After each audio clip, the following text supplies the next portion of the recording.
Hello everyone, welcome to fresh learning academy. आज की इस वीडियो में हम बात करेंगे टीसीएस निंजा हायरिंग प्रोसेस 2022 के बारे में। पूरा वीडियो जरूर देखिए क्योंकि टीसीएस किस तरीके से इस प्रोफाइल के हायर करने वाला है उसके बारे में सारी चीजें आपको इस वीडियो में मिलेंगी। तो टीसीएस निंजा के लिए अप्लाई कर सकते हैं आप। 2022 बैच के लिए ये ओपनिंग है। 15 अगस्त लास्ट डेट है to apply for this profile. सबसे पहले बात करते हैं एलिजिबिलिटी क्राइटेरिया की। तो टीसीएस निंजा 2022 के लिए जो एलिजिबिलिटी क्राइटेरिया है उसको आप ध्यान से देख लें। कोई भी undergraduate, postgraduate engineering courses के student from BTech, ME, MTech, MC और एमएससी बैकग्राउंड के स्टूडेंट इस प्रोफाइल के लिए अप्लाई कर सकते हैं। यहाँ पर मिनिमम एग्रीगेट जो आपके सारे सब्जेक्ट्स का होना चाहिए, सारे सेमेस्टर्स का होना चाहिए, वो 60% थ्रू आउट होना चाहिए। इसका मतलब ये है कि आपको 60% या फिर 6 CGPA in class 10th 12th और जो भी आप अभी ग्रेजुएशन, पोस्ट ग्रेजुएशन में कर रहे हैं उसमें थ्रू आउट आपका 60% होना जरूरी है। जिन स्टूडेंट्स के एक से ज्यादा एक्टिव बैकलॉग अरियर या एटीकेटी हैं eight the time of appearing for the TCS selection process, तो हो सकता है कि वो डिसक्वालीफाई हो जाए अगर उनका पेंडिंग बैकलॉग क्लियर नहीं होगा eight the time of joining TCS. यहाँ पर एज की बात की जाए तो 18 से 28 इयर्स तक के जो स्टूडेंट हैं वो टीसीएस निंजा हायरिंग प्रोसेस में पार्टिसिपेट कर सकते हैं।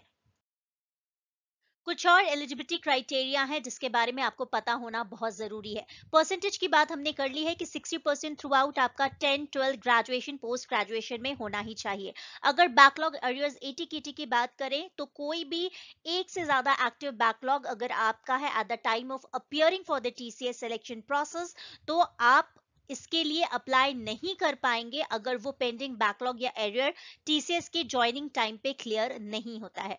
बात कर लेते हैं गैप या फिर ब्रेक इन एजुकेशन की। तो यहाँ पर अगर कोई भी आपका करियर गैप रहा है आपके एजुकेशन में तो आपको इसको डिक्लेयर करना होगा। इसके साथ ही कोर्स टाइप की अगर बात की जाए तो जिन्होंने फुल टाइम कोर्सेज किया है वो ही इस प्रोफाइल के लिए अप्लाई कर सकते हैं। किसी भी तरीके से पार्ट टाइम या कॉरेस्पॉन्डेंस कोर्सेज के थ्रू आप इस प्रोसेस जो हायरिंग है उसमें नहीं बैठ पाएंगे।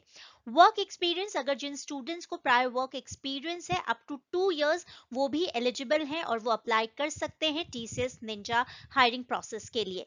एज की बात मैंने आपको बता दी है कि आपका एज जो है वो 18 टू 28 इयर्स का होना चाहिए। कोर्सेज के बारे में भी मैं आपको बता चुकी हूँ कि कौन से स्टूडेंट अप्लाई कर सकते हैं। टीसीएस निंजा हायरिंग का क्या टेस्ट पैटर्न होगा इसके बारे में मैं एक डिटेल वीडियो आप लोगों के लिए पोस्ट करूंगी। अभी के लिए आप देख सकते हैं कि ये जो टेस्ट पैटर्न है that includes cognitive skills such as your numerical ability, verbal ability and reasoning ability, followed by your programming logic and hands on coding. इसके साथ ही आपका एचआर राउंड भी होगा। इसके बारे में एक पूरा कंप्लीट वीडियो मैं आने वाले कुछ टाइम में पोस्ट करूंगी।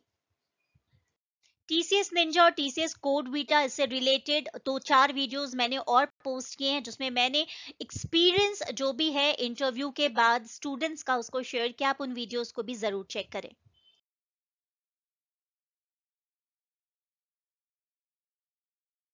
जब आप अप्लाई करेंगे तो कुछ चीजें हैं जो आपको दिमाग में रखनी है। वो ये है कि आपके पास आपके सारे ओरिजिनल एकेडमिक डॉक्यूमेंट्स रेडी होनी चाहिए जिसमें आपके मार्कशीट, डिग्री सर्टिफिकेट, ये सारी चीजें इंक्लूडेड रहेंगी। यहाँ पर जो भी कम्युनिकेशन होगा related to the test, it will be communicated to you by TCS iON. Test mode जो होगा इन सेंटर या फिर रिमोट, ये तब आप आपको पता चलेगा once you will select at the time of apply for drive, और ये चेंज नहीं किया जा सकता। टीसीएस कोई भी जॉब ऑफर्स जो होते हैं या हायरिंग रिलेटेड उनके जो कम्युनिकेशन होते हैं वो किसी भी अनऑफिशियल ईमेल आईडी से सेंड नहीं करता है। तो इसके बारे में आप थोड़ा सा अवेयर रहें। टीसीएस किसी भी तरीके से किसी भी प्रकार से मनी डिपॉजिट करने के लिए नहीं बोलता है और टीसीएस किसी भी एक्सटर्नल एजेंसी के साथ एसोसिएटेड नहीं है। डिस्क्रिप्शन बॉक्स में कुछ इंपॉर्टेंट लिंक्स मैंने मेंशन किए हैं, उस पर क्लिक करके आप और ज्यादा जानकारी ले सकते हैं related to the careers entry level पे, और जो भी नेक्स्ट स्टेप पोर्टल पे जाकर जो भी चीजें आपको पता करनी है वो आपको इन लिंक्स के थ्रू और ज्यादा क्लियर हो जाएंगी। कई बार आपके मन में सवाल होता है कि ma'am what is the difference between NQT and TCS Ninja hiring. तो आपको बता दूं कि जो टीसीएस एंड एनक्यूटी है वो है test provider for TCS Ninja hiring selection process. यहाँ पर स्टूडेंट को कंप्लीट करना होता है अपना जो एप्लीकेशन प्रोसेस है टीसीएस नेक्स्ट स्टेप पर जाकर, और यहाँ पर वो पार्ट कर सकते हैं निंजा हायरिंग के लिए। अब बात करते हैं कि टीसीएस निंजा टेस्ट डेट्स क्या है, तो वो मैं आपको बता चुकी हूँ कि 30 अगस्त 2021 ऑनवर्ड्स ये टेस्ट स्टार्ट हो जाएंगे। कौन से ईयर ऑफ पासिंग और स्ट्रीम एलिजिबल है वो भी मैं आपको बता चुकी हूँ कि जो भी स्टूडेंट 2022 में पास आउट होने वाले हैं वो एलिजिबल हैं, अप्लाई कर सकते हैं। Undergraduate postgraduate engineering courses के student from B tech M tech MCA MSc from any specialization can also apply for this TCS Ninja hiring process. अब अगर आपका सवाल है कि मुझे अपना जो प्रोफाइल है वो बीपीएस या फिर आईटी से क्रिएट करना चाहिए, तो आपके लिए आप लोगों को आपका जो प्रोफाइल है वो आईटी कैटेगरी के अंडर क्रिएट करना चाहिए।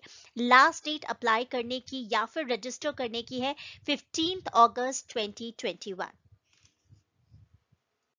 सबसे इंपॉर्टेंट जो पॉइंट है वो ये है कि जब आप अपने आप को रजिस्टर करेंगे तो वहां पर आपको दिखेगा एक ऑप्शन अप्लाई फॉर ड्राइव। इस पे क्लिक करना मैंडेटरी है, क्योंकि अगर आप इस ऑप्शन पे क्लिक नहीं करते हैं तो आपका कैंडिडेचर कंसिडर नहीं किया जाएगा for TCS Ninja hiring process. TCS Ninja hiring process के लिए जो रजिस्ट्रेशन का एंड डेट है दैट इज 15 अगस्त 2021।